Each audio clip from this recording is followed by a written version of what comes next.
Well, ladies and gentlemen, here we are again. We're thinking about movies on a real point of view. Welcome to our episode. And some of us Rare. are even more excited than others. Hey, guess what? You wanted funny on air? Now, obviously, you don't know what we're talking about. We were just kidding around with each other and thought, wow, that would be good to get on air, but oh well, it's done. That whole Um, montage reminds me of Lady Bird. isn't that Ladybug? That's not the movie? Like, I'm sorry, I just didn't like it. Well, welcome to a real point of view, ladies and gentlemen. We're going to sit here and talk about the films we liked and didn't like, and pretty much what happened at the Oscars.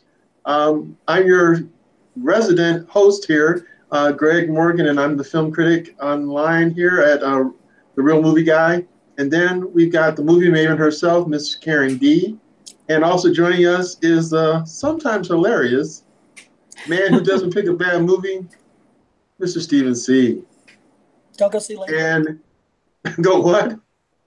Don't go Go- see Lady Bird. Okay. Well, Words to live by. I'd like to give a shout out to one of our compatriots who's not able to be with us, Mr. Larry Nonkowski. Hey, Larry. Hope everything's Hey, going well. Larry. We miss you too. Miss you, man. Well, somehow we're going to get Larry back on here. He's our critic at large currently, so we'll get a segment of him on here soon. But yeah, we miss you too, Larry. So keep the peace and keep watching those films, brother. So let's get to it. As you can tell, Steve did not like Lady Bird, but the good thing is, Oh my it God, didn't what win gave it anyway. away? It didn't win anyway. Right. So, Sure so, did. so it's a good thing, right? I mean, right? Everybody, it's a good thing. Lady I'm Bird, feeling no. okay about it. I think you are. I think you're kind of sowing your oats about it, pretty much. Letting the world know that Lady Bird, not so good. So, Larry, Some people may enjoy it.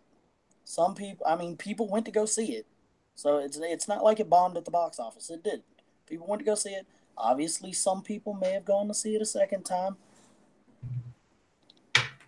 I believe those people are masochists and have a problem. so let me Okay. say this, Steve. Did you like the movie? I wasn't a fan. I was not a fan. Like I said on the last show, I feel like they made a better coming of age girl movie in 2007. So everybody go watch Juno instead. Noted. Double noted and triple noted, and I too like Juno. So I agree. That's a really good movie. Too bad we can't nominate it every year. I know, right? And it did Because actually didn't get I mean, nominated ever, but it was just still pretty Ellen good. Page doesn't age, obviously. Well, There yeah, you that's go. for sure. There you go. She still looks like a 14-year-old. You know that's ironic, but she does. Yeah, So Well, Greg, what did you think of the Oscars this year? well, as a whole, I miss Matt Damon. Yep, for sure. everybody should. Okay, he's the one I didn't miss, but okay. Yeah, I miss Matt Damon in his, but other than that, it was okay. I probably don't think it was quite as boring as Steve thought, but at the same time, it just moved along, and I'm glad it kind of did because for whatever reason, it still was long, and maybe Yeah, that's just because of Jimmy Kimmel's wardrobe changes. but it always goes long, and yeah, I think it went like 20 minutes over or something like that. Which Hmm. actually is probably a lot less than it is typically. But we Yes. didn't have the same kind of glitch, obviously, as we did last year. Right. But bringing Faye Dunaway back and Warren Beatty back, I thought that was kind of funny. Uh, that Right. part was quirky for me, Well, I just thought it was definitely. funny the way that they just kind of owned it and made, it's like, okay, we're going to make sure we have the right envelope. And then after they announced the winner, then Guillermo del Toro looks at the name and it's like, okay, it really is me. It really is my film. Right, And right, it's like, right. okay. Oh, man. So let's talk So, about. You know what? Let's go get to best movie later. let's talk about some of the other Oscar categories, like, leading roles and supporting roles. Did anything surprise you? Not really. I Not don't really. like no. I'm pretty sure we all picked Gary Oldman. Yep. So we Everybody definitely picked got Gary that Oldman. right. And that just We made all sense. That right, just made and sense. it did make sense. It was his time too, so that was the perfect one. Sam Rockwell. We Yep. almost thought that was A locked in. no-brainer there. Allison Janney, I was kind of surprised, but wasn't in the same. That was one of our picks, No, and this is probably going to be it. I Except called for Karen. Karen called it. totally called it. I thought You that was know, hers to lose.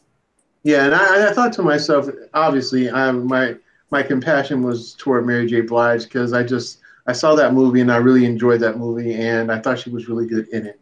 But you can't out crazy with regard Right. to Allison Janney. I mean, she was the epitome of off the chain wildness, and But where that, I guess, where there is at least the potential for a missed opportunity there was, I think, what, at least some of us were saying last week is that Allison Janney's like, she's the front runner. She'll probably get it.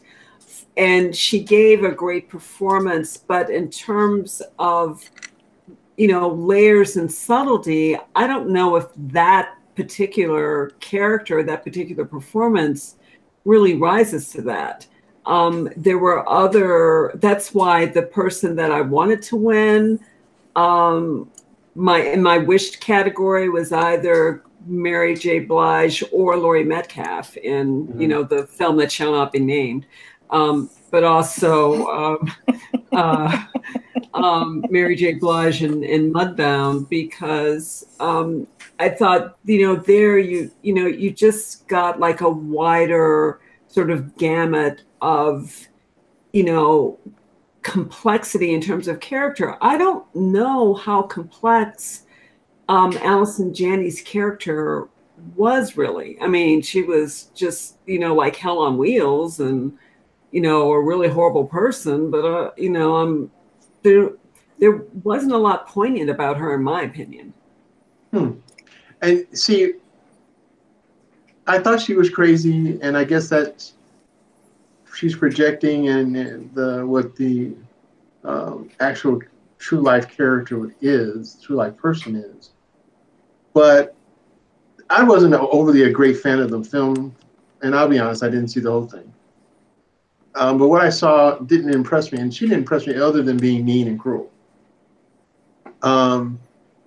Now, with regard to Laurie Metcalf in Woman Hawk, in that movie, I thought she was quirky and funny, but the movie just was. I agree with Steve. It just didn't really catch me. And I've seen so many movies in the past, coming of age myself, coming of age movies that Woman Hawk didn't really impress me very much, because I've seen so many movies like that, really? So much better. Woman Hawk. You said it was a Woman Hawk, and you said it was a movie that. The film that shall not be named. I didn't think you were going to rename it. I didn't say not the film that shall be renamed. I said the film that won't be named. Well, at least they know that it has something to do with something that flies, and something that has to do with the feminine limbs. Would you have rather me say female duck? No, I'm not even mad. That was actually kind of funny. Okay. Thank you. I was trying to put it out there again. Okay, but it was a start. Hey, at least I tried, man. Gotta give me an Oscar for effort. Oh, let's not. Why don't we start from the beginning and talk about what our predictions were and how we felt like we did? Because I will just get the ball rolling by saying I was pleasantly surprised at how well I ended up doing, because out of 7 calls I made, I got 6 of them. Gee, Karen. Well, what I'm glad about is that you didn't gloat. because that would just been really tough to handle. Thank you for that. If I don't gloat, who will? Well, thank you for not being so gloaty that, I'm just really happy. I feel like maybe I earned my Movie Maven title last week. I was out there taking risks, calling things out, risking total annihilation, and I survived. This is not Pacific Rim. Except for the fact that you literally picked shoe-ins that we also all believe that were going to be the winners. Wait, what? Huh? What? Huh? What? I'm sorry. I missed that. I can't hear you. Yeah. Yeah. So anyway, and we're moving back. What are we doing? We're talking about what we did, right? We're talking about what we predicted. So let's talk about and what we. No, we're not talking about predictions. No, we're talking about who won. Yeah. Okay, well, let's talk about who won and who we think should have won. All right, let's just start from. Let's just get away from leading actor, leading actress, supporting actor, and supporting actress, because I feel like that the persons who won. I don't even feel like we can create much of an argument. Yeah, there's probably no real argument, I don't think. But it is interesting, the people who won. Like, obviously, I knew Sam Rockwell. He was a shoo-in as far as I was concerned. And I thought his performance was spot on, crazy, loved it. And I could tell he put it all out there on the line, and I loved that part. And it was an interesting character, and I liked the character. Even though I didn't really like the man that he portrayed, I did like the character of the man in the sense that he played him well, I thought. I completely agree. He did a really good job with I feel like the material that he had to work with was great, and he did a better job than the material he had to work with. Yeah, that's a good synopsis, Steve. I think you're right. What do you think, Karen? Well, I would agree. Okay. Yeah, I mean, I think Steve's right. Wait. Oh, I've agreed with you before. I agreed with you like 6 months ago, so don't act so surprised. But I think Steve's right. And when it comes to Best Actor, Best Actress, Best Supporting Actor, and Best Supporting Actress, in terms of the people who won, they were clearly the front runners, and they won. I would still posit that when it comes to Best Supporting Actress, it would have been really awesome if Allison Janney hadn't won, but given the history of the Academy and the way that these things go and the juggernaut, just the buzz that her performance generated, am I surprised at all that she won? No. Did I expect that she would win? Absolutely. And she did. Yeah. I think the only surprise for me really comes into the actual Best Picture, and it was a pleasant surprise for me, because I think as we were discussing this last week with regard to the different actors and actresses that that were nominated, I think we all came to those conclusions. So let's talk about who you thought, since we kind of know who won in every category, and then we can reiterate who won in these categories. Gary Oldman was the Oscar winner for Best Leading Role. We have Frances McDormand was for Leading Role, and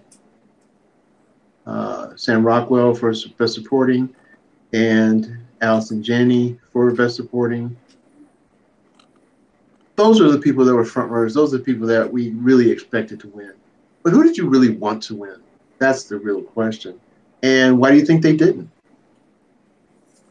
Well, okay, but like Steve was saying, in those actor categories, in those main actor categories, um, the only I think the people who should have won, with the possible exception of Allison Janney, and I've already said, and maybe other people, maybe you guys want to weigh in with who you wish would have won, but I've already said why I would have preferred to see Mary J. Blige or Laurie Metcalf.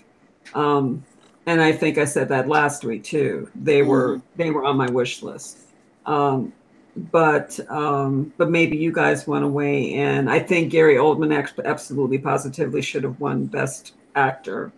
And given the performances that were nominated for Best Supporting Actor, I don't know how they could have landed on anyone other than Sam Rockwell, frankly, except for with the possible exception of Woody Harrelson. But it just sounds like Sam Rockwell really, and Woody Harrelson's just like a consummate actor, but it just seems like Sam Rockwell really just did just a little bit more. And the person who deserved to win that Oscar won that Oscar in that category. But that's my opinion. What do you guys think? I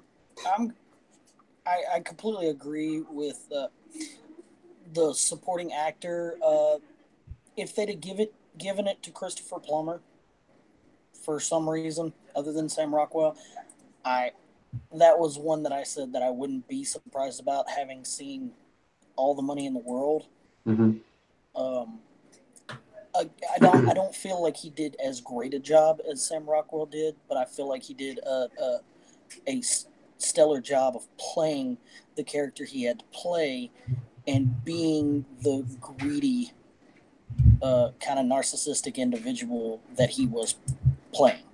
And I thought he really filled out that role. Not as good as Sam Rockwell, but, you know, on the level where I would not have been blown away. Like, oh my God. Whereas if Richard Jenkins would have won, I would have never watched the Oscars again. Ever. Like, I couldn't have even been on the show. Go Titans! Go Titans! Allison Janney was the one that I thought would win. I know y'all talked a lot about Mary J. Blige and Laurie Metcalf. Octavia Spencer was also, I would have been like, what? You know, it's interesting. Like, Octavia Spencer, but what? she is a very good actress, but I think her role wasn't poignant enough to make a difference. And I mean, when she got nominated, no one, I mean, you can kind of tell who the front runners are just when you just watch TV, or you read the trades, or you just check the entertainment section of your Google feed. You know who's generating buzz, and Octavia Spencer never generated any buzz.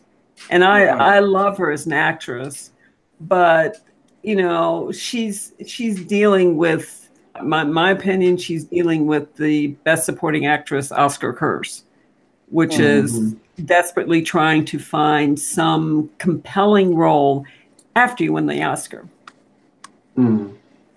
That makes sense. And she's on quite a journey, because she's got nowhere near a really great role since she's won the Oscar. Yeah, that's true. For The Help. That's true. Well, except for Hidden Figures. She did a good job in that. I think she still needs a role that's going to be a lot more her. Right. I.e., like Gary Oldman got, where she's the main deal. I've seen her in quite a few movies since, and she's not bad in those films, but nothing that's going to get her to that same acclaim again. Right. Yeah, she almost stole Hidden Figures from Viola Davis, except that Viola Davis, you know, never let it get stolen. But they were both like forces to be reckoned with in that movie. And, you know, Viola Davis should have won that year. And it was a real travesty that the Academy basically gave that award away to Meryl Streep for a completely non-compelling performance in The Iron Lady. But don't get me started on that. Oh, that was a horrible movie, I felt. So, yeah.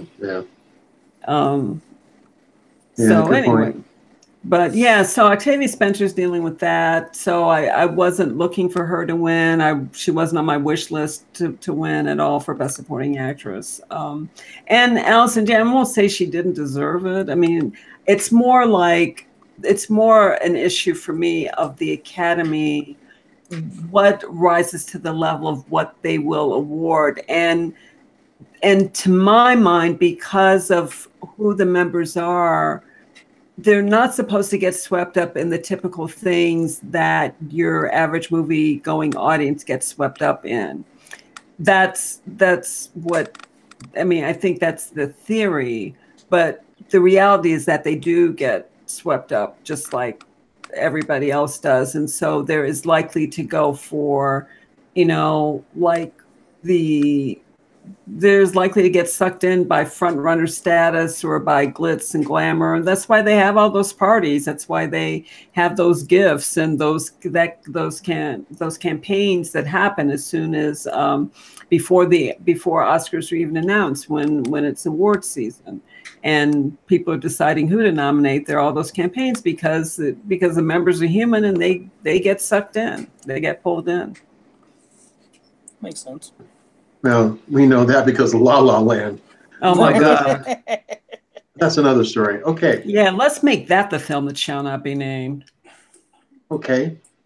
Ha Ha Earth.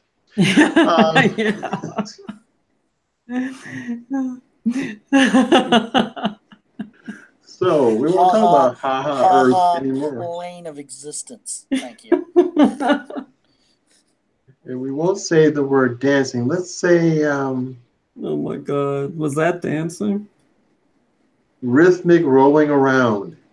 Yeah, that's okay. Well, So let's move on to some other categories. Like, do you want to move on to screenplay? I know what I was about to say. I know what we should move on to. We should move on to the fact that Get Out actually did win an award. And it's a good one. It's a very good one. It's a good one to win. Best original screenplay. Best original screenplay. That's a really good one, and it's got his name all over it. Yep. All over it. And that was, to me, I mean, I really wanted to watch, like I said last week, and I've been saying, I really wanted to watch the Oscars this year because it was history making in that Mary J. Blige was nominated for 2 Academy Awards for Best Song and for Best Supporting Actress. That has never happened before in the history of the Academy Awards. And Jordan Peele was nominated in 3 separate categories: Best Picture, because he's a producer of Get Out, Best Director, and then Best Original Screenplay. And that has never happened before in the history of the Academy Awards. And that both of these nominees were African American was something else that has never happened in the history of the Academy Awards. And I thought it was especially poignant that it happened at the 90th anniversary of the Oscars, the 90th year that the Oscars occurred. So I thought that was really significant and something that I just personally celebrated. I was very excited about that. But I thought of the 3, I just knew that Jordan Peele was not going to win Best Director. Not with Guillermo del Toro in that category for a couple of reasons. One, because Guillermo del Toro's been around a lot longer. He's a much more of a known quantity to the Academy members than Jordan Peele is. And he missed out last year or the year before or some year, but he missed out. So I figured he was going to get the front, he was going to get it. And I knew that Get Out was not going to get Best Director. And I knew that Get Out was not going to get Best Picture, even though that was my pick for Best Picture, because of, again, Guillermo del Toro. And he had not only won the Academy Award, but before that, I think he won Golden Globe for Best Director, didn't he? And I think he won like the Directors Guild Award. And that's a real precursor. And usually, although this doesn't always happen, the person who wins Best Director also, that's the picture that ends up winning Best Picture. And that's what happened this year.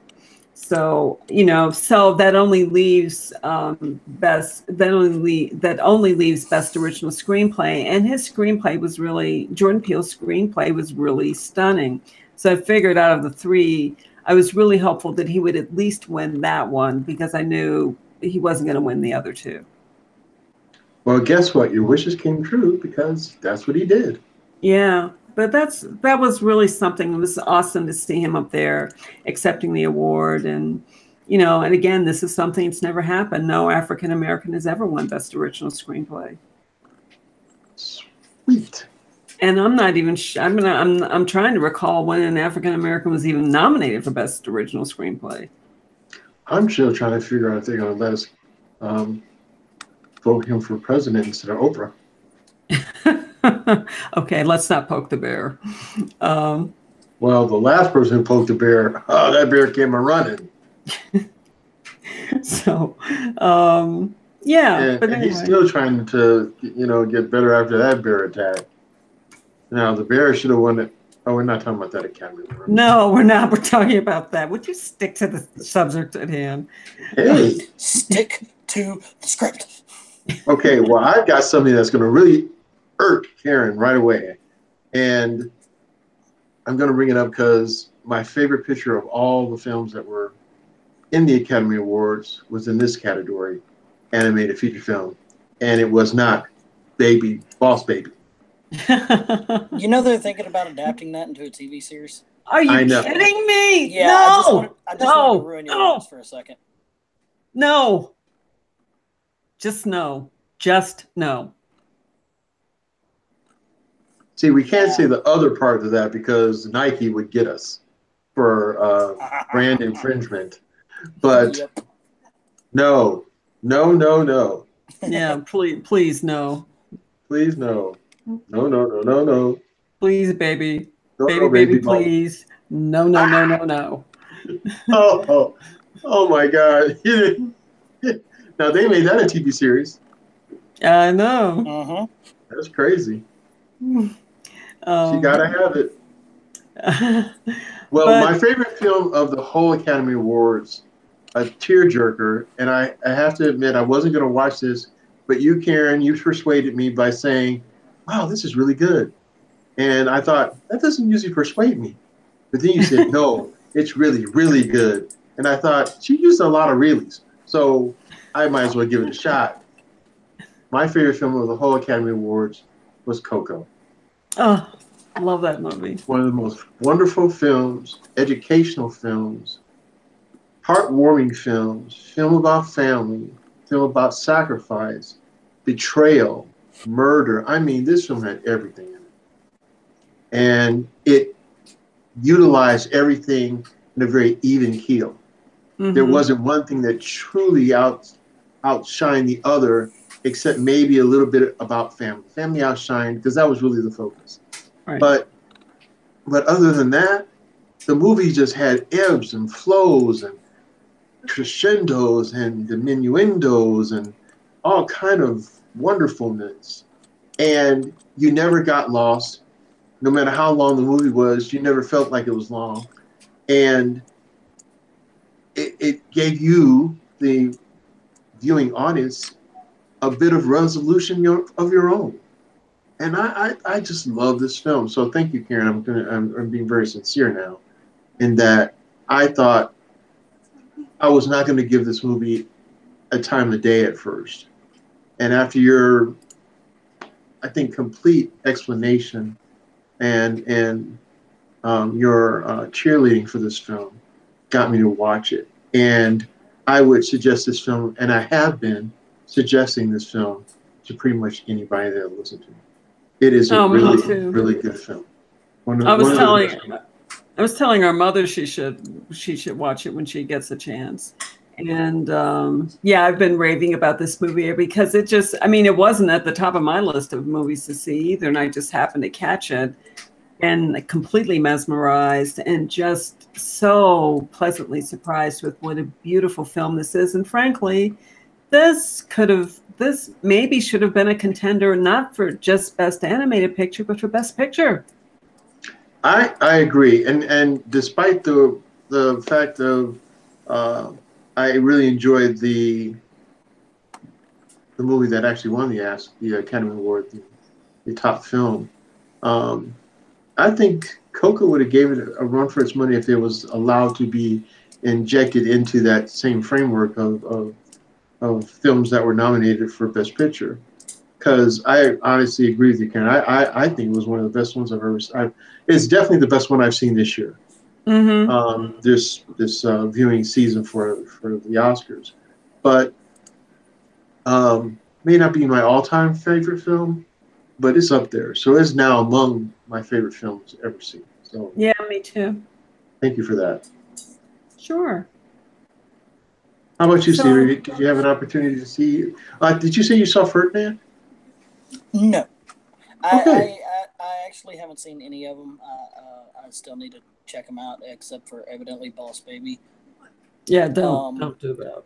Just I, know. I I had read a lot about Breadwinner, and Mm-hmm. Uh I really enjoyed what I read about it, and I had seen some things on Loving Vincent, like some little small stuff, but no, Coco really seems like the movie that just if you just look at the posters, Mm-hmm. if you just look at the visual posters, Coco's the one that immediately just pulls you right in. mm-hmm. And by the way y'all talk about it, by the way everybody else has talked about it, you can really tell how good it is just from the onset. Mm-hmm. So I didn't get the opportunity to watch it, but it's on my list. Yeah, Yeah. Pixar just did an amazing job with this movie. Just amazing. Just um I mean, my fear is that they're going to try to do that again with another movie and they'll fail miserably because it's not about trying to make a great movie. It's more like trying to just tell a really good story, like finding a good story and then really wanting to honor that story by telling it in the best way possible. And if you approach it from that way, then you might strike lightning and get like this, just the convergence of these amazing factors that become a great movie. But if you try to make a great movie, I'm going to make a great movie that never works. And too often that's what Hollywood ends up doing, or that's what the movie industry ends up doing. Oh, now that we've done Coco, let's do Coco Light or Coco 2 or Coco 3, or something like that. And it's like, Coco, let it go no. fall. Coco Cabana. Right. Or Coco. Yeah, exactly. Coco Cabana. The And hottest chocolate south of Havana. and none of that works. Okay. As you It's can not see, working. it's not Right. working out. So, yeah. Yeah, right. Exactly. Yeah, you were talking about first that happened at these Oscars, and I want to talk about another first that happened at this Oscars because I'm a sports guy. I like football, Oh, basketball, that's right. baseball. Another first that happened at this Oscars was winning Best Animated Short Film.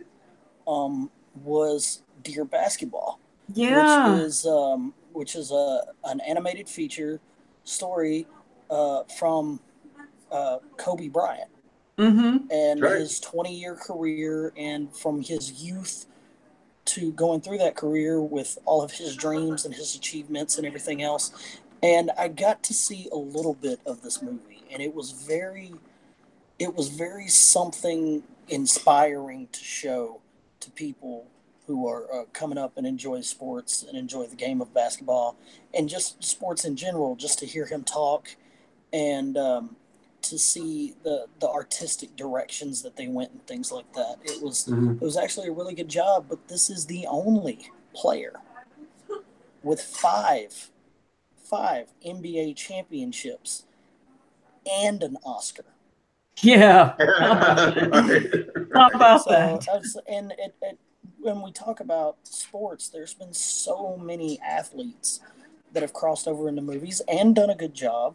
Some not so much, but there's a lot that have done a good job. But for a guy like Kobe, who spent his 20-year career with one team, and pretty much gave everything he had to basketball, devoted his life, and at the cost of a lot of other things.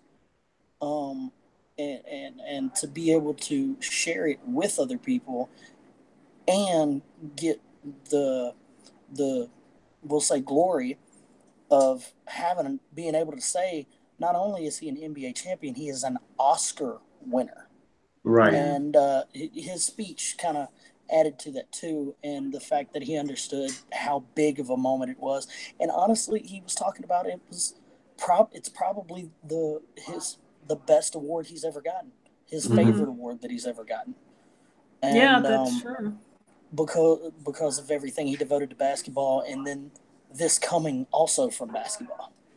So, yeah, and he was the writer on this movie too, right? Yeah. Yeah.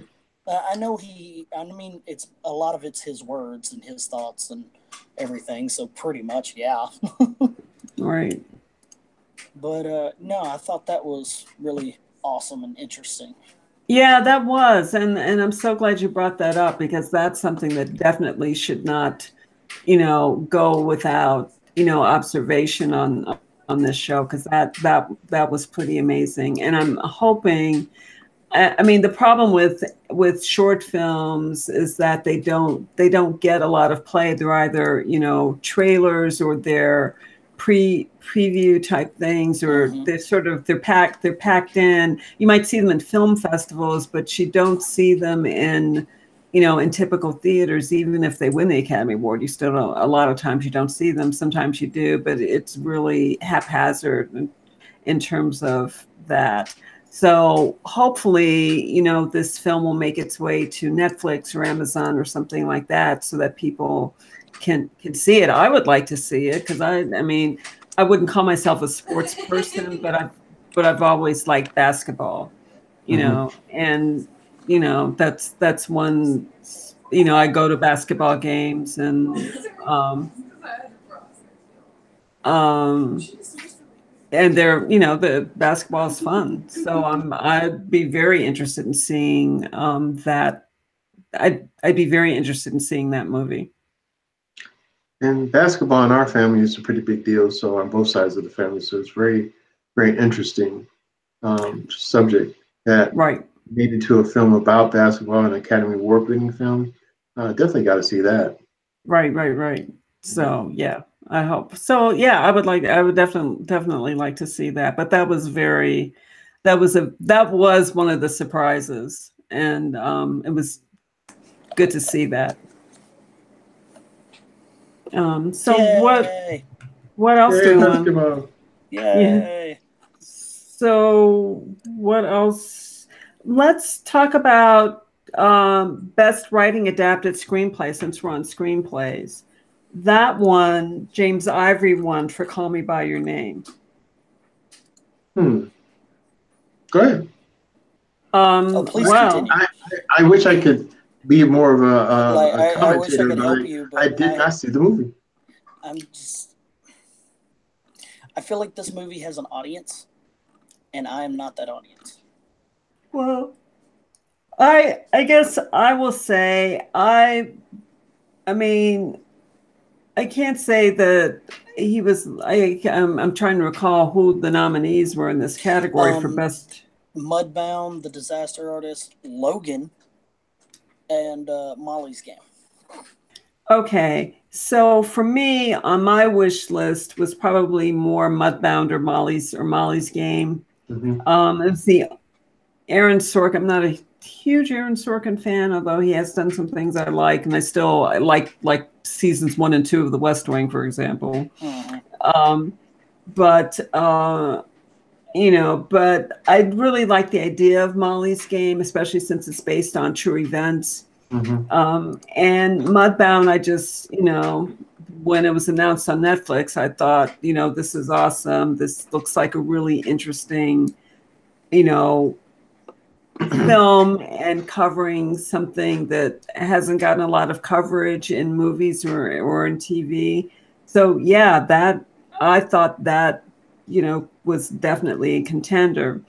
That said, I will say that I have long been a fan of James Ivory for the last 30 years. I remember when he partnered with Ruth. I can't remember how to pronounce her last name.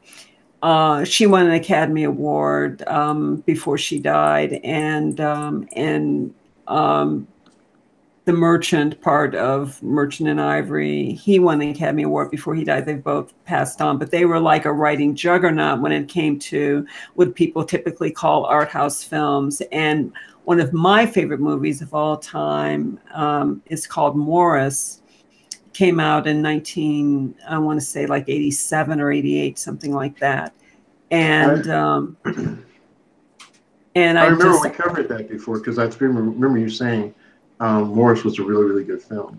Yeah, it was just amazing. So I've long been a fan of James Ivory. So for me, I don't mind that he's the one that won, although there are a couple of other nominees that would have been just awesome to see win. But since they didn't win, I'm like, okay, well, it's cool that he got it.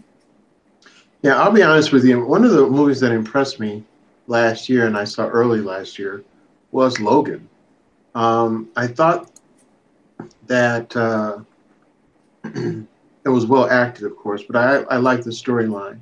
And although the ending wasn't the ending that I would have preferred, it was an ending that I totally understood and made total sense to me. So I would definitely be an advocate for that screenplay.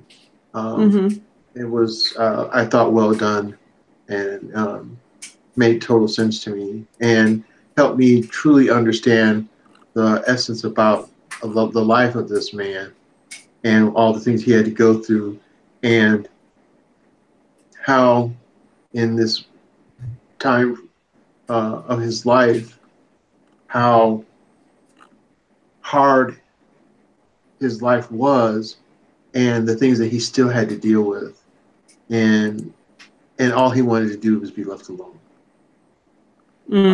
And ever since his character was introduced to us in the Marvel Universe, because Logan is actually the Wolverine, he's always wanted people just to leave him alone. Even living in nature, to try to be away from people for the most part, unless he had to deal with people. Now he's in a situation of a caregiver trying to protect whatever little dignity was left by someone who was so important in his life, and all the other degradation that he had to deal with. This really spoke to me. So I really thought and hoped that this would be the winner, even though I've seen Mudbound and really liked that film. I think Logan was probably in my mind as being the one that I would prefer to have won, just from that experience that I saw when I was watching this film. Well, I'd like to shift focus a little bit and just say, here's one of the calls that I'm most proud of that I made last week. I said, okay. Wait, hold on just a moment. Steve, ready? Wow. That is so underwhelming. But one of the we thought so. One of the calls that I'm most proud of making is, I said last week, Phantom Thread will win exactly one award: Best Costume Design. How many awards did Phantom Thread win? One. One. Which one did it win? Best Costume Design. No, I beg to differ. It was actually Best Costume. Okay, you're right. So, yeah. And that's all I have to say about that. Obviously, they don't give a hoot and a holler that a particular actor is retiring. No, they really don't. Did they not get the memo? And I'll be honest with you, I really love Daniel Day-Lewis, but yeah, this was probably a stretch. Yeah. Daniel Day-Lewis is saying, how many times do I have to retire to get another Academy Award? A stretch of yarn. Yes. Quite a bit. Stretch of thread. Yeah, I feel... I don't know that this was the correct tool. Stop. I feel like the only reason... Where's my cat? Come back here with that. Yes, Steve, please. You were saying... Us. Yes, please save us. I'm sorry, that's not Quick Draw.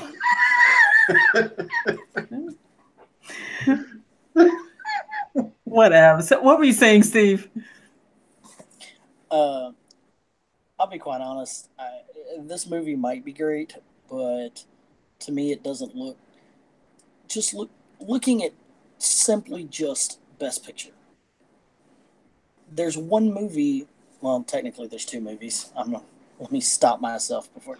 There's two movies that I just feel visually don't belong on this list. One of them I've seen, one of them I haven't.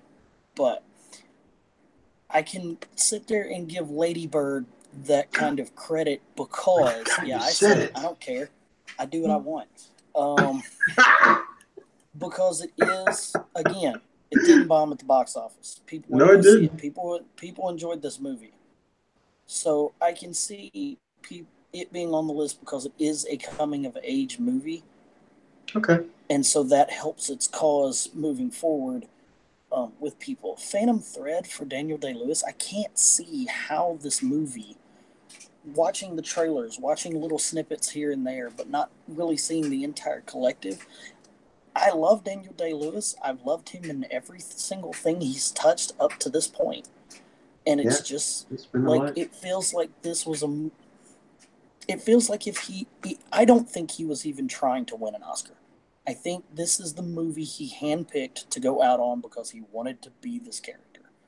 Mm-hmm. But I'll also feel that this wasn't the most extravagant character for him to play. So his ability to become people wasn't as put on display. And this movie wasn't, the strenuous type of movie that we're used to him being in. Gangs of New York, There Will Be Blood, Lincoln, movies like that where he really has to stretch himself beyond, his mental, beyond human mental capabilities to become a completely different person.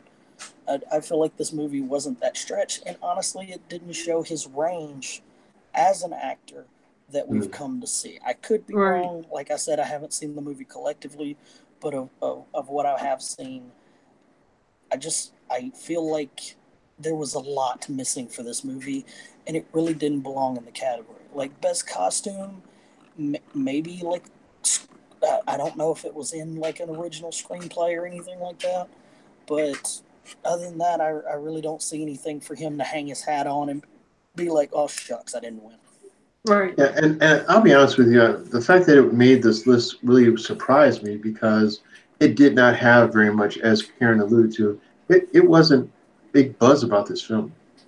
Why people were watching it or wanting to see it or anything by the fans or critics. It just wasn't out there like some of the other films. And the trailers were, as you alluded to, Steve, even the trailers were not, they were kind of, using Karen's word, underwhelming. And so being a fan of Daniel Day-Lewis, one of my favorite movies, The Last of the Mohicans, I was kind of aback by it and didn't think that it really belonged, in my opinion. But the movie that I really wanted to win this category won. And although I thought Three Billboards was going to be the victor, and I was pleasantly surprised that was The Shape of Water. Now, there's a part of the movie that I don't like, but it didn't overtake any of the rest of the film and how wonderful the rest of the film was. And the ending wasn't as bad as I thought it was going to be because of the part that I didn't like before the ending. But the movie as a whole, I thought it was superb. And the thing I've noticed about this film and another film that stars oh my goodness, why can't I think of Chadwick Boseman, excuse me, which was a movie called Message from the King. It just goes to prove that in these films with these kings, you need to leave these kings alone. Royalty is a in these movies, because we find out that this guy in the main character, underwater character is royalty in this movie, and they should have left royalty alone, trying to take him out of his element, and he proved that you shouldn't be messing with him. Mm-hmm. Same thing in Message from the King with Boseman. Don't mess with the king. The king is they're messing with the wrong people in some of these movies. You got to watch out. So if anyone's never seen Message from the King, it's a wonderful movie, and this is a precursor movie to Black Panther, and I just thought, wow, this guy in this film, he proves that you should not be messing with royalty. And the same thing here with Shape of Water. You shouldn't be messing with royalty. They got something up their sleeve sometime. Just saying. Mm-hmm. Well, good film. Very good film. Well, at the risk of just driving people crazy, I will say Get Out was my pick for best movie. I really wish Get Out had won, because I just thought it just really broke some barriers in terms of creativity. The way in which this particular psychological thriller was presented was just so intriguing, and the fact that it not only was entertaining but also had a lot of plot points that related to satire and political and social commentary, all wrapped up into this little film, was, to my mind, just really a singular feat. And so it would have been awesome if they could have won Best Picture. I knew it wasn't going to happen, but that was my one wish. It's like, if I were Queen of the World, Get Out would have won Best Picture for the Academy Awards this year. What about you, Steve?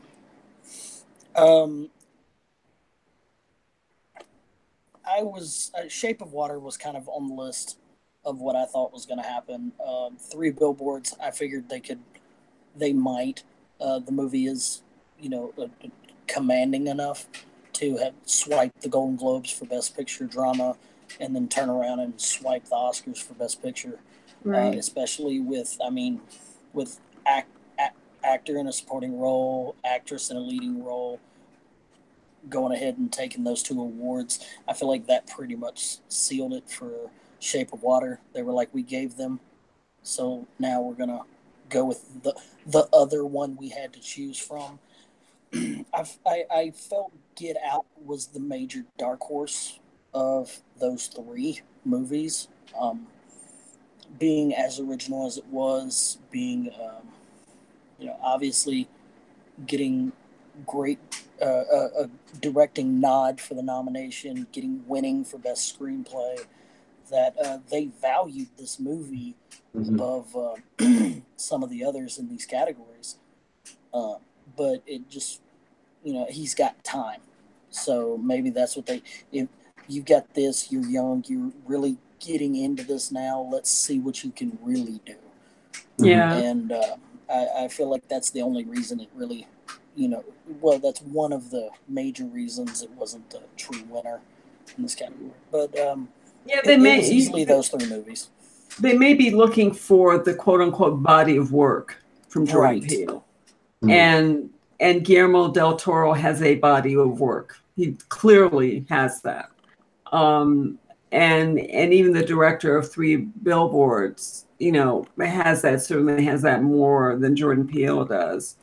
So although that's not always required, but I think, because we've seen like people don't have a body of work at all win Academy Awards, but they tend to be in the actress categories and not on the production side.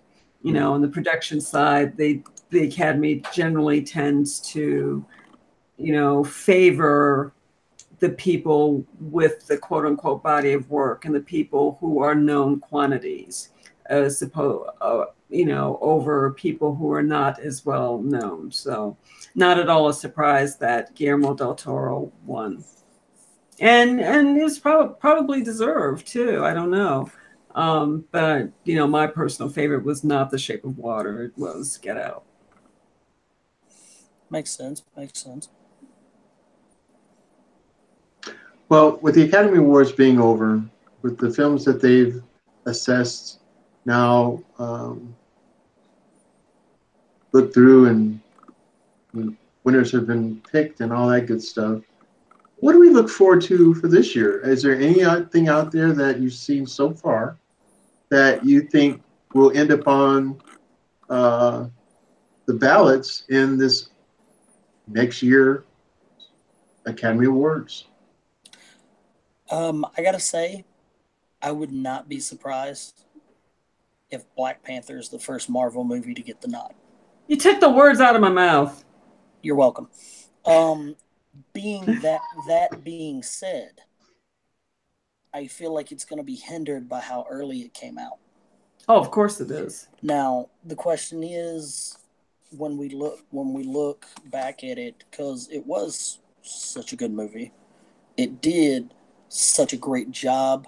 Though I will say this, there were some CGI scenes in the movie that looked like CGI scenes.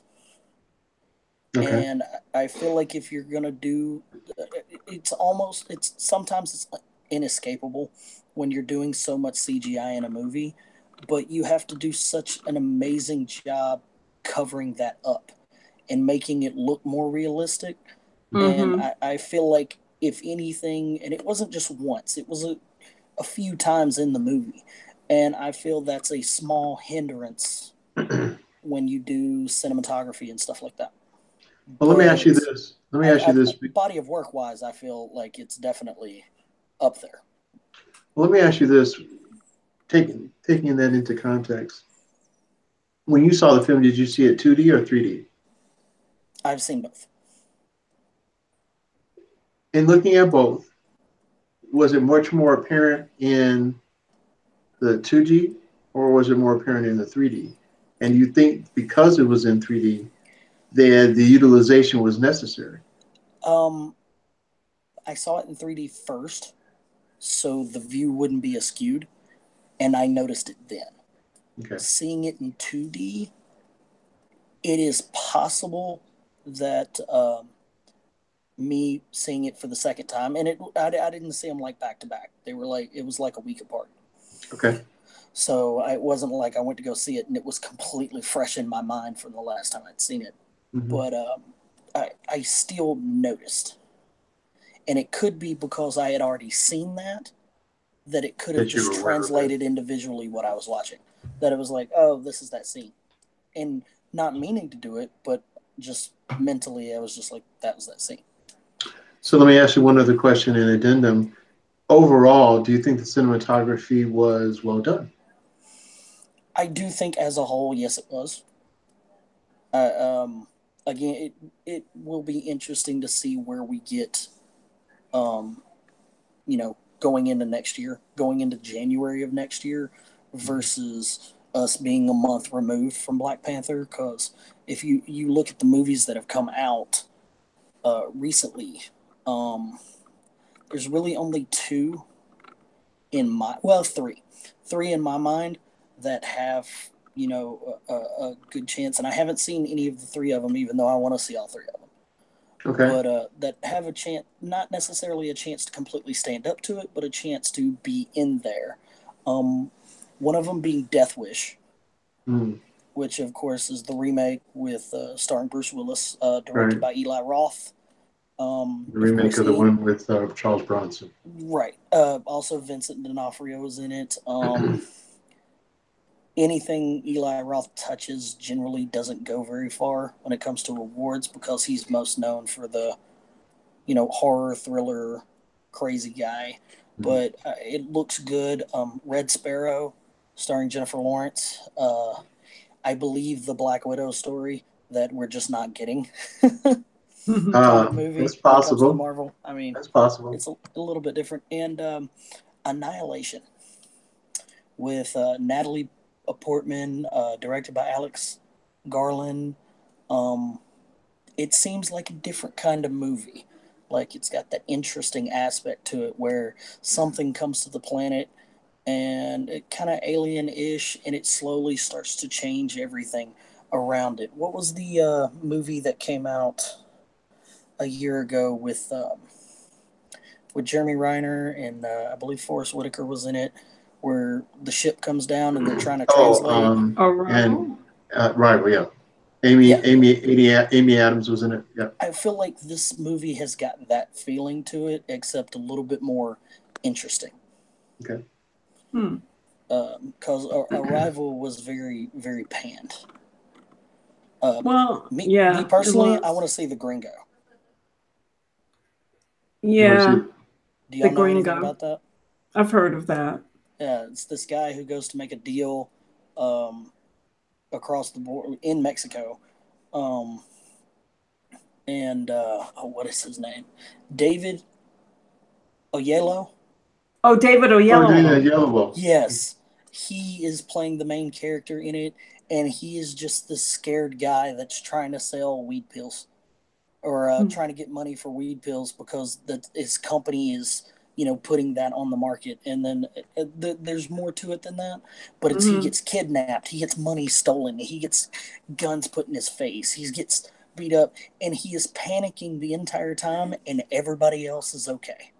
And he doesn't understand why everything is okay. That's what I got from the trailer. Amanda Seyfried is in it. Joel Egerton, Charlize Theron,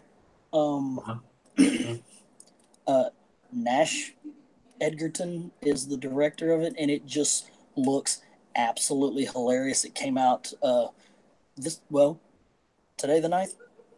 Yes. Well, it came out today. Cool. Well, I'm going to have to look for that one. I'm glad you mentioned that. It looks absolutely hilarious to me. Okay. Done. I definitely wouldn't mind seeing that. But that's all I got, so far. Well, I'll be very interested to see. I mean, right now, Black Panther's generating so much buzz. That of course, it's sort of like it would be kind of crazy if people weren't talking about the Black Panther being on next year's, nominated Best Picture list, Best Picture nominee list, or Best Special Effects or Best Costumes. I mean, I can see the award nominations right now, but this is then, and this is now, and what happens a year from now, it could be a whole different world. And right now, Black Panther is completely crushing the box office. Completely. It is on its way to $1 billion.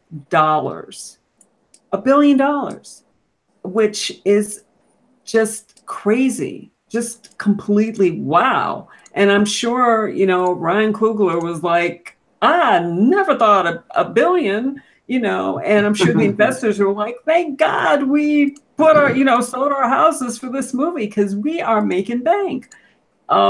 So yeah, in the glow of that, I mean, if the Academy Awards if the nominations were being held tomorrow, it would definitely be on the list. But a year from now, and especially because it's a superhero movie, the Academy Award, the Academy doesn't like superhero movies. They don't like comedies. They don't like superhero movies. They don't like, really out the box fantasy type movies. They like art house films. They like, epic movies like Dunkirk and, and they like, sort of dramas like Three Billboards. That's what they like. And I don't know, unless they get a real influx of younger Academy members, that's necessarily going to change by this time next year. But given what I've read about coming out and what has come out to this point, I would love to see Black Panther on that list. I mean, people were talking about Wonder Woman being nominated as the Best Picture, and I thought, are you nuts? No. I mean, it was a good film. I enjoyed the movie, but there was no way in hell that was a Best Picture worthy movie. I'm sorry, it just wasn't. but Black Panther, in my mind, is definitely a cut above Wonder Woman, just because it has more flesh on its bones from a story standpoint, and it has like more, actually more interesting characters. I mean, the Wonder Woman characters were very much what you would expect. I mean, Wonder Woman was Wonder Woman, and Steve was Steve, and and the bad guys were the bad guys. There were no surprises there. Mhm. But but have you, I mean, if you read the news, there's this continuing analysis about what's really going on with Black Panther. What's the storyline? Who's the villain? What did the villain really want? Does that make sense? Is this really a commentary on the diaspora? Is it really a commentary on globalism? Is it really a commentary on, what's the responsibility of a country that leads the world or has something that could really help everybody? What are the responsibilities there? You don't have those kinds of conversations about superhero movies very often. Right. And, you really don't. And sometimes you could certainly try to have those conversations because superhero movies, they're steeped in myth, and myth is based in philosophy and the human condition. So it's not that you can't have those conversations. I'm just saying that Black Panther has been generating, just of its own accord, those conversations in a way I haven't heard other superhero movies generate those types of conversations. So from that standpoint, maybe it'll hang on long enough, it'll stay in people's memories long enough to actually make it onto a nomination list for the Academy Awards for 2019. I wouldn't be surprised if it doesn't, because memories are short, and but it's killing the box office. And in fact, I think I saw, now of course there's the inevitable, let's pit one, majority Black movie against another majority Black movie, because now, their news story saying, well, it looks like A Wrinkle in Time is only going to make $35 million, and Black Panther is going to be making $35 million for sure this weekend, and it'll just totally crush A Wrinkle in Time, and they should open with more than that, and it's probably going to bomb before it even opens. And it's like, what? Oh my God. What happened to the days when we actually waited to see what happened with the box office before pronouncing the box office? I have nothing to say to that. Yeah, did it sound like a rant? Oh, no, about the box office part.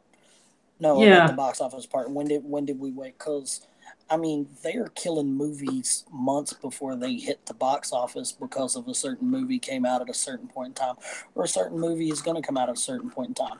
I mean, let's be real honest with ourselves right now. No one that's like us, that's like normal people, thought that 50 Shades Freed was going to take anything away from Black Panther when it dropped.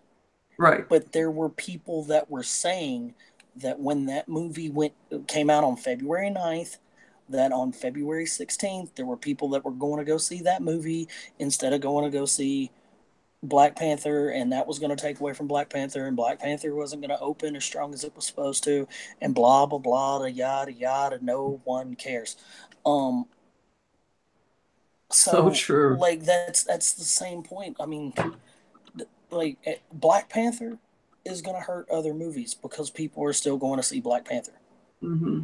Yeah. If this was 10 years ago, Black Panther would be in theaters till probably May. Mm-hmm. Instead, they have the huge turnaround because they're releasing so many movies now and everything. But people would go see this movie. I'm not saying movie theaters would sell out, but movie theaters would be half full going to see Black Panther in May because either they wanted to see it again, they hadn't seen it for a little bit. Oh, it'll come out on DVD in a couple. It's about to go out of theaters. It'll come out on DVD in a couple months. I'm going to go pay my $6 matinee price and go watch it again. That way, I might have missed something. That way, when it comes out on DVDs and they're doing the special features, I was like, oh, I know where that part was. Right. And that's how that's going to work. But it's like Black Panther's, going to hurt whoever's coming up behind them. Well, here's until it gets out of theaters. Well, here's something ironic. This is also the year for Infinity War, which is also another major Marvel situation dealing with the Avengers. And guess who's in that? Chadwick Boseman. And what's he playing? Black Panther. Again. So here, that's going to even extend it longer. Well, that's true. That is a nice tie-in. You bring up an excellent point, Gregory, because guess what picture's opening early? Infinity War. Yeah, right. They bumped up the opening. Exactly. I think by 2 weeks. Tag on to Black Panther. Well, 1, to tag on to Black Panther. 2, to not take away from Deadpool. Because May 18th, Deadpool 2 comes out. So their proper planning is, all right, we're tailing off of, all right, that Black Panther media is going to start to shut down, toward the end of March. So we're going to completely. So then we're going to bring them back in with Avengers Infinity War. And then that'll slowly start to weigh down because generally the Avengers movies take about 3 weeks and then they start to kind of tail off a little bit. And then as soon as it tails off, Deadpool. Hey, that funny, quirky mercenary that you all guys that says crazy, insane things, breaks the fourth wall, and cusses every now and then, is going to blow the doors off of May. So, and then what happens in June? Ant-Man and the Wasp. World. Ant-Man and the Wasp. So that's looking forward another to 2 months. So pretty much. That's July. I said another 2 months. Oh, I thought you said June. Yeah, I thought you said June too. Did I? Yeah. Yeah. I meant July. I meant July 6th. June, Jurassic World comes out. Thank you very much. Well, no, I was just talking about. Not a nominee for Best Picture. I was just talking about. Not care. I was just talking about the extend of Marvel from the beginning of the year all the way to almost the latter part of the year. Right. Venom comes out in October. And Venom comes out in October, exactly. So. And then we turn around with 20th Century Fox, TSG Entertainment, Bad Hat Harry Productions, and Marvel Entertainment with X-Men Dark Phoenix. When does that come out? November 2nd. Wow, this is crazy. No, but my point was, Marvel's going to own the year. I mean, Marvel versus DC. DC has so far to go to even get in the same state, let alone ballpark with Marvel at the rate that Marvel's going, especially with Black Panther now, because it's like they're on hyperspeed right now. Marvel is. And DC is still trying to figure out what a rocket ship is. Yeah, pretty much. I mean, Aquaman doesn't come out until latter part of the year, doesn't it? And if they blow that, then it doesn't come out this year. Oh, I thought he did come out this year. It might, but I'm not seeing it. Oh, it does. Hold on a second. Well, it comes out in December. Okay, so towards the end of the year, or at the end of the year. But if they blow Aquaman, stick a fork. They're done. I don't see Aquaman pulling anything. Okay, you know what? I don't put all my eggs in one basket when it comes to particular movies. I've called a handful of movies being good, over a period of time. The last one that I actually sat there and said, I told everyone, I went to every single person, I said, go watch this movie, go support this movie is going to be good, this movie is going to be worth your money, was The Book of Eli. That is with Denzel Washington. Oh, yeah. And Greg, you're kind of silent, like you don't agree with me. About the Book of Eli? Yes. Hmm. Yeah, I think Wow. that means no. No, I don't. I think part of my problem was that I did my own self a disservice. My own hype in my mind for that movie. 'Cause I had great expectations for that film, and it let me down. Oh, well, that movie lived up to every expectation I set for it. So, I think that's just you and me. I mean, Karen, Okay, I didn't go see the movie. that's no, that's fine. That's fine. That's fine. That's fine. That's I why she's not didn't. saying It just anything. That it makes looked perfect like sense. dystopian, depressing dystopian stuff. I'm like, I And it love was. Denzel, but It I've got to wait was. till I'm in the mood to be really depressed and Right. No, that's fine. It, just it, it completely was caught to up in how hopeless the future is. it was to a degree, and that's the thing. But the essence of this film is the whole point is that there is hope, Yeah, and and they and do and a they really and good they job with garnish that. that hope throughout the film gradually to the climax at the end, where hope is, as Jesse Jackson would say, hope is alive. Mm-hmm. And so that part, I get that, and that's fine. I think I don't know. I think for me, as I was watching it, I was a step two steps ahead of what it was doing, and I think that's Oh, what okay. messed me up. That messed me That up. makes sense. That makes sense. But It wasn't a bad movie. I don't think it was a bad film. I had higher expectations of myself, and I think I overhyped myself out of it being even a better movie, I guess.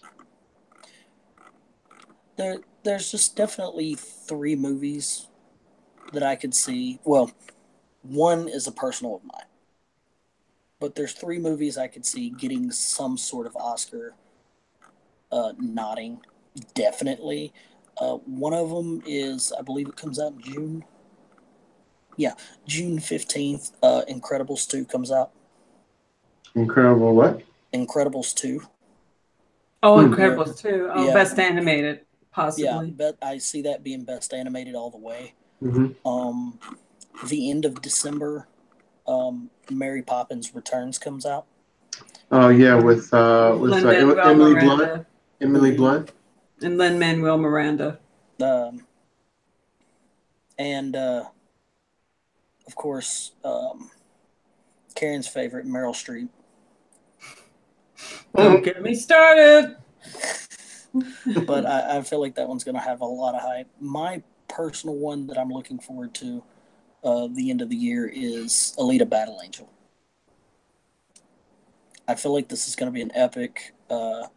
Robert Rodriguez is directing and doing the screenplay. James Cameron is also on the screenplay. It's got Rosa Salazar, Christoph Waltz, Keenan Johnson, Michelle Rodriguez, Jackie Earl Haley, Jennifer Connelly.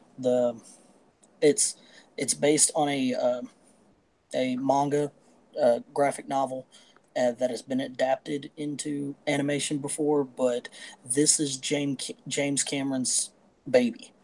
Since him and Guillermo del Toro have had conversations about this movie, he has been trying to get Fox to let him make this movie. Mm-hmm. And he actually told them, I'll make you money, you let me do this. In which Mm-hmm. is Avatar, all the sequels to Avatar that are going to be coming out and being still worked on. Everything he's done movie wise for the last like 7 years has been working toward doing this. And it's got the budget to prove it. Fox gave him $200 million to go to work. And I feel personally that this movie is going to be money well spent.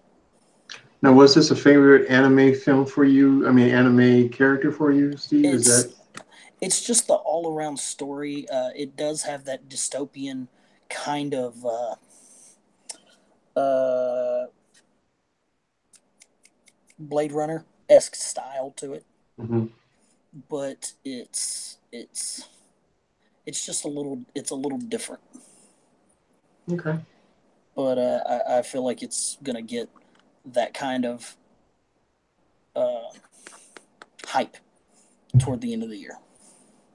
And I feel like it's going to be good. Okay. Now, I do have a question for you guys, and this film is coming out this year. It's coming out in September. And the film is, how do I say this? A continuing story or a continuing saga. Johnny English. It's kind of like Johnny English. It's actually very similar. It's called The Predator. The Predator. The Predator comes out this year, and it comes out in September. So are we done with The Predator and with Alien, or is this gonna matter? Oscar-wise? No, just in general. Award-wise? No. This franchise will never die. You think? This franchise will never die. Okay. There is too much expansion. There is too much of the people that like this style, this universe. The fact that they have decided to actually timeline it the way they're supposed to, with Arnold Schwarzenegger's The Predator, with Danny Glover's Predator 2, with Predators that came out in 2010. This one taking place after that. I feel like this isn't going to stop. I enjoy the movies personally. It's not one that I'm going to sit there and be like, hey, I'm going to suggest to everybody. But if this is the kind of style of movie that you watch, I'm definitely going to suggest each and every one of them. And Predators, I thought was good. Again, interesting. Not amazing, not over the top, not the best movie, but I thought it was good. And I feel like Predator with Arnold Schwarzenegger was perfectly good for the time and the style of movie that it was, where, they're soldiers on a mission and this thing shows up that they have no idea what to do about, how to deal with. And it is a hunter of these guys who are, it's hunting predators, men. It's not hunting prey. Well, it is prey, but it's not defenseless prey. Right. A predator is a predator hunting another predator. Right. Which they made mention of in the movie Predators. A quote from Ernest Hemingway, which there is no hunting like the hunting of a man. Because once you've hunted man once, you will never want for anything else. Wow. Wow. Okay. Well, that segues me into my next question. Mission Impossible Fallout. What do you think? Good movie? Bad movie? Are we ready for another Mission Impossible? It's going to be Mission Impossible. It's going to be good enough, but not so not great, amazing.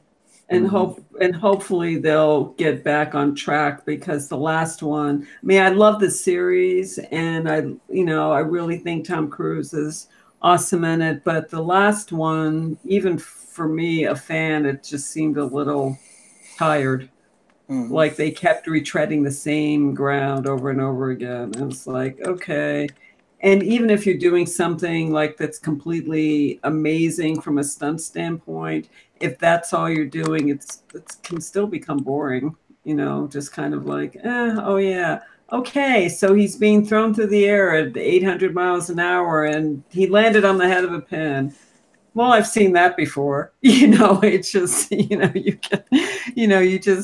just fill it in. Yeah, you saw it in the other movie there, preceded it, and the one that preceded that one. Right.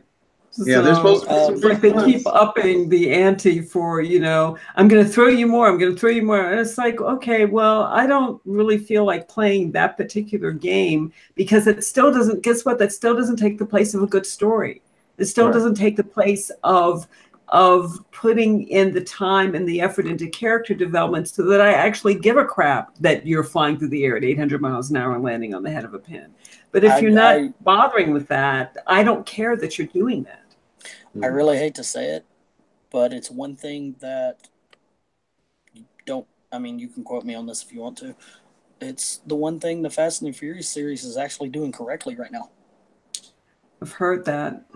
I've heard that. It's they all the stories are built around two things: cars, family. If you take those two things, you continue to produce that story. It doesn't matter how you, it doesn't matter what you do, as long as you get from point A to point B.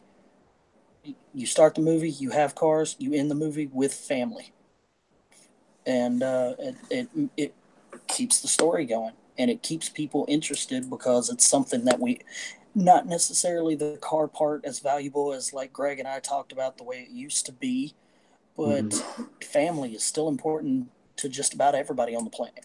So Right. everybody can adapt and understand where characters are coming from in their motivations for those times. And that's why those movies still continue to work, in my opinion. Okay, last thing I'm going to say before we get out of here, question I want to ask. Okay, this movie's coming out this year too. Holmes and Watson. But do you know who Holmes and Watson are? You know what?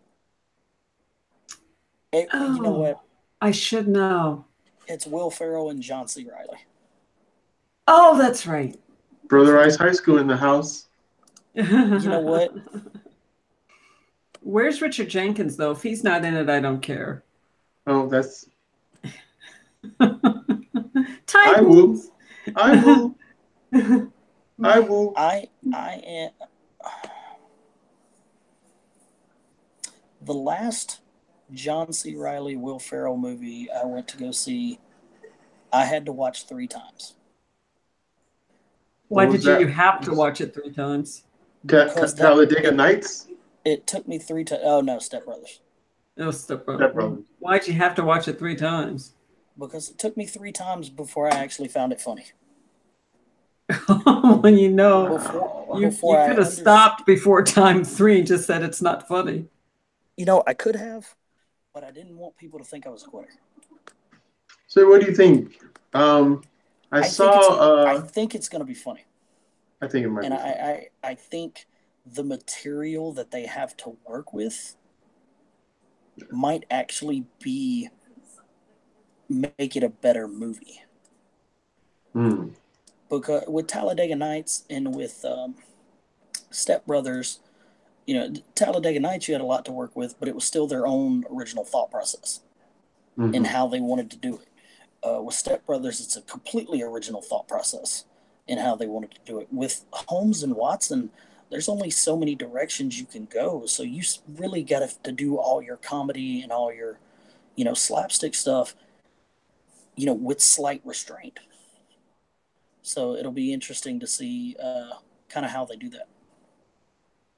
Yeah, I think what's cool about Will Ferrell is he's a consummate straight face guy, you know, and humor around him is funny, but he's very stoic in relation to the humor, and so I think he's going to make a great Holmes, to be honest with you. You know, and Riley a funny Watson, huh? You know, Ferrell was supposed to play Watson, and Sacha Baron Cohen was supposed to play Holmes. Huh. That's intriguing. That's interesting. Huh. Yeah, that was how it was originally set, and then something happened with Sacha didn't want to do it. Well, I think these two have a good chemistry together. Let's see if it works for this film. Well, guys, we're getting long in the tooth, and I appreciate. No, we passed the teeth a long time ago. I was going to actually say I really appreciate your camaraderie and your us being together on the show, but I guess that doesn't. Oh, I do. No. I do too. I do too. But we're out of teeth. I'm just saying. We're gonna need like major dental work if we don't leave the show. You're saying we're saberless? Yeah, we're saberless. Okay. Well, thanks again, ladies and gentlemen, for hanging out here on The Real Point of View. We hope you tune in again on our next encounter, and we appreciate you. But most of all, get out there and see some really good movies. There's some good movies out there. And now the Academy Awards are over, those movies are going to start to get released. to the general public in form of video streams or DVDs or Blu-ray discs, whatever. Do yourself a favor. Get out to see a good movie. And if you can't get out, bring one home to your house and enjoy a good film. Thanks again for joining us here on The Real Point of View.